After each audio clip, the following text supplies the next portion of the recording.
Hi guys, welcome. So today I'm going to be doing book rec tag. I'm using the questions that Steph 4 made, and I thought it would be really fun to do this.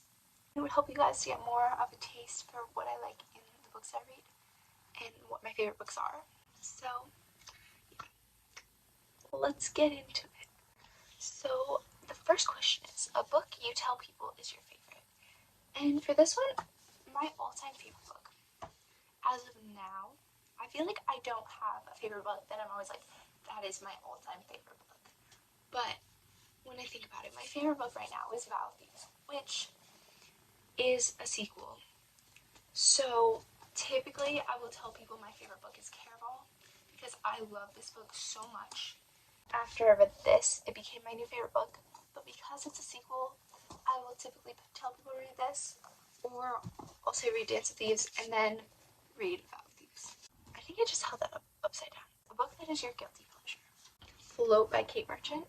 It's a great beachy read. I really recommend it. And I don't mean this book exactly in particular. I would just say guilty pleasure, fluffy rom-com romance that you're not really getting anything out of it. Like there aren't any good morals or qualities that you're taking from it. It's just purely for entertainment.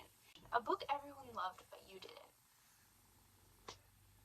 Unfortunately, I'm going to have to say The Cruel Prince and The Wicked King. I have not read The Queen of Nothing yet, so maybe I'll like that one better. However, this book, this whole trilogy, is strongly marketed as romance and enemies to lovers, and it is not at all. Like, there's tiny threads of it. At least in this book, there's like none at all. And then in the second book, I really liked the romance that was happening between them, but it was so scarce. And then in the end, I was just like, what? Which hopefully all that will get resolved. In the last book, I just need to pick it up, and I'm not super eager because the politics aspect, which was like a huge part, and I don't normally mind politics. Usually, like, I love fantasy and I love the politics aspect, usually like the court and stuff, but in that book, I did not. I don't know, it just bored me so much, and I had to force myself to read that part. I was not enjoying it. Was just, I guess it's not for me, unfortunately, which I'm like, I really wanted to like the series because I love the like fae and all those aspects of it are like things that I would expect to love in a book. So I don't know why I didn't, and it's really unfortunate. But I do want to keep reading anyways, and I love the covers, so just to have them on my shelf, you know, even if I don't love the book. A book you read the fastest. We Were Liars. I read it in 3 hours on a road trip, and I really enjoyed it. However, it has a lot of mixed reviews.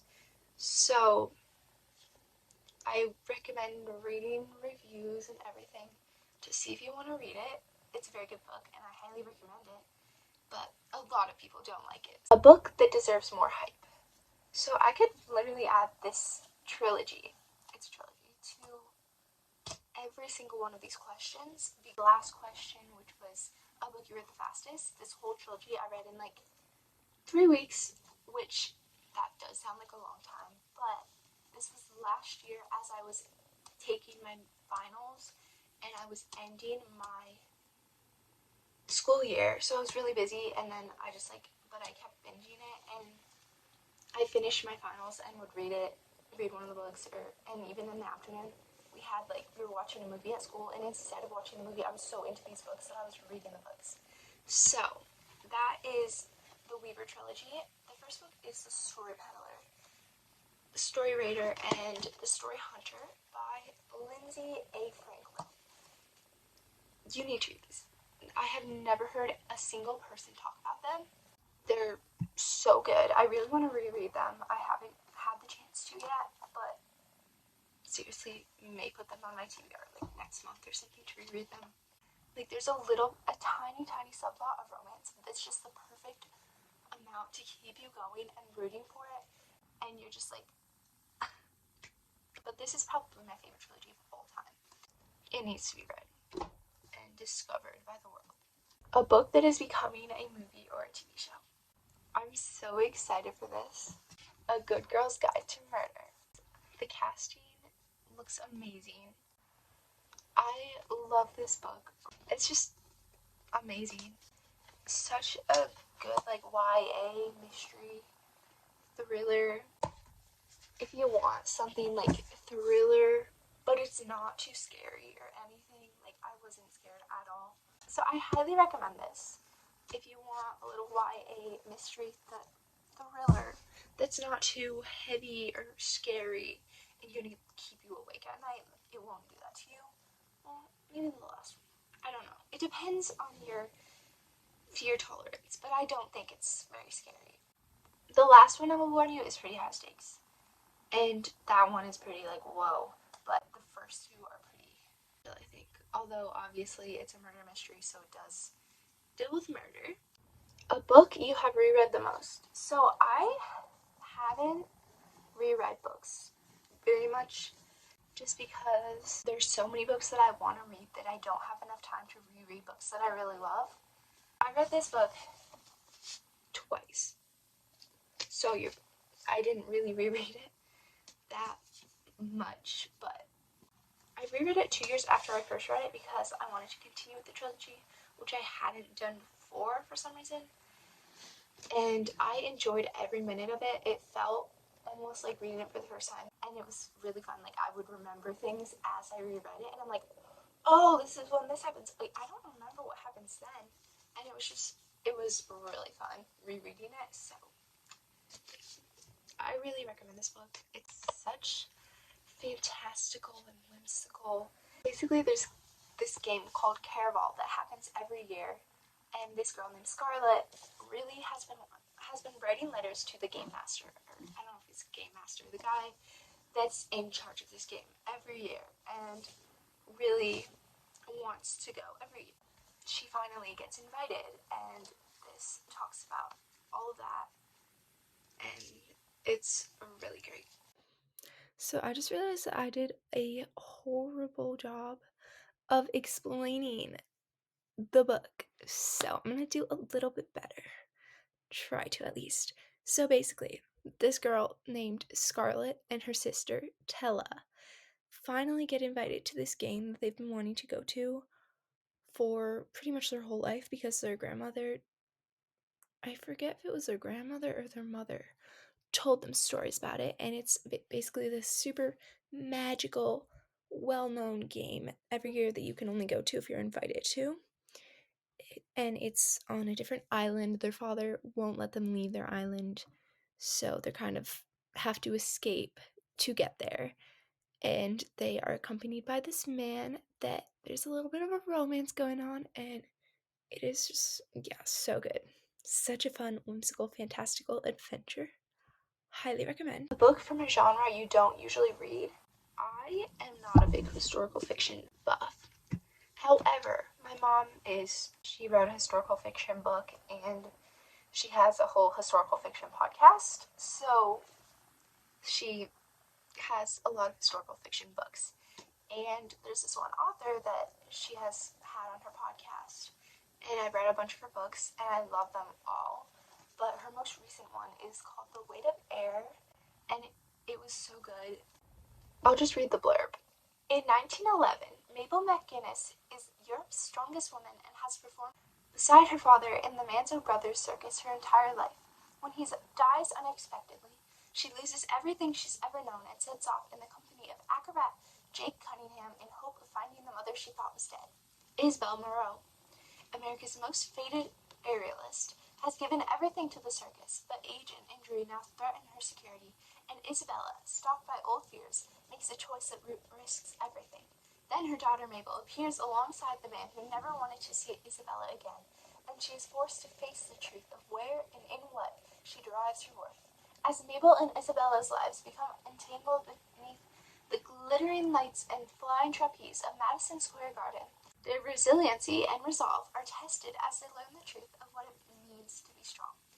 So it has a great romance in it with great tropes. Such a beautiful story of romance and motherhood and past mistakes. Highly, highly recommend. So good. A book that deserves all the hype it gets. Yes. Okay, I'm not going to say this book specifically because this was not my favorite book. I didn't even read the whole series. So, who am I to dog? But I've read the first 2 books and 2 novellas, like I said before. And every single book, even this book, I could not put down. And the characters, and the story, and the romance. It's a super hyped up book. There are people who have not liked it, and dystopian is not everyone's cup of tea, but it's certainly this girl's cup of tea. A book you usually recommend when asked to give a recommendation. I would say Dance of Thieves. This Dance of Thieves duology for fantasy lovers. Highly, highly recommend. I've also recommended people this because I need people to read this. I literally need people to read this. And Once Upon a Broken Heart as well. So good. I feel like the first one is not as good as the second one, but it's still good nonetheless. And the third one, I cannot wait for it to come out. One of my friends did not like reading, and I wanted to get her into reading so badly. She was on board with it. She wanted to get into reading too. I didn't force her. But for her birthday, I got her Sunkissed by Kasie West. I had read it last summer and I flew through it. It was such a great, easy summer read. So I gave it to her and she loved it, and now she's like reading quite a lot. She read it in a few days. And so if anyone wants to get into reading, I would definitely recommend them that book or something like that because it's just super cute and easy and like requires no thinking at all. A book you wish you could live in. So for this one, I feel like it's a hard question because a lot of the books I read, traumatic things happen to them and I do not want to live in that world. However, I also do at the same time, and that's why I read them. I would say Once Upon a Broken Heart. The world in this is so whimsical and magical, kind of like you Caraval, obviously. It's the same world. In this book, it's in the north.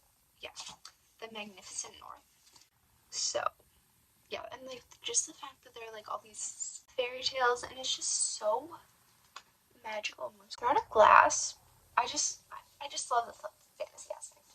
Dance of Thieves. Oh, this too. This has a really cool magic system. I also just realized I never told you guys what this was about. So I probably should. Selling stories is a deadly business. Tainwen doesn't just tell stories. She weaves them into crystallized sculptures that sell for more than a few bits. But the only way to escape the control of her cruel mentor and claw her way from poverty is to set her sights on something grander, becoming a royal storyteller to the king. During her final story peddling tour, a tale of treason spills from her hands, threatening the king himself. Tainwen goes from peddler to prey, as the king's guard hunts her down, and they're not known for their mercy. As Tainwen flees for her life, she unearths long-buried secrets and discovers she's not the only outlaw in the empire. There's a rebel group of weavers, and they're after her too. Basically, it has this really cool magic system, as well as rebels and outlaws. It's such a fun adventure to go on. A book you thought you would hate but ended up loving. So for this one, I feel like most of the books I read because I'm going to think I love them. Or at least most of the books I own. Because I don't typically read a book because I'm like, oh, I'm going to hate this. Especially if I buy it. I don't know. It's kind of a hard thing because I usually buy books because I think I would like them. Not because I think I would hate them. But this is a library book, so I don't even own it. But Jane Eyre, I just read. I talked about how I was reading it in my last video. And I was like, oh, it's a classic. And I didn't think I would understand it very much. Or I just thought it would be really hard for me to read. And it wasn't easy. It definitely took me a long time. And slowed me down, kind of got me in a slump. However, I feel like with every classic I've read, when I finish it, I am so happy that I read it. I really loved this. It was a great story, and there were many parts that I was on my toes, couldn't put it down, and it's just such a great story. In the end, it's so sweet, and also has great gothic elements in it too. So, yeah, highly recommend it if you want to read a classic. A book that made you cry. Well, there's a lot of these. I would say We Were Liars again because the ending had me bawling my eyes out, hiding my face behind a pillow in the car. And I feel like I have a lot of sad books on my TBR, but I haven't got into a lot of them yet.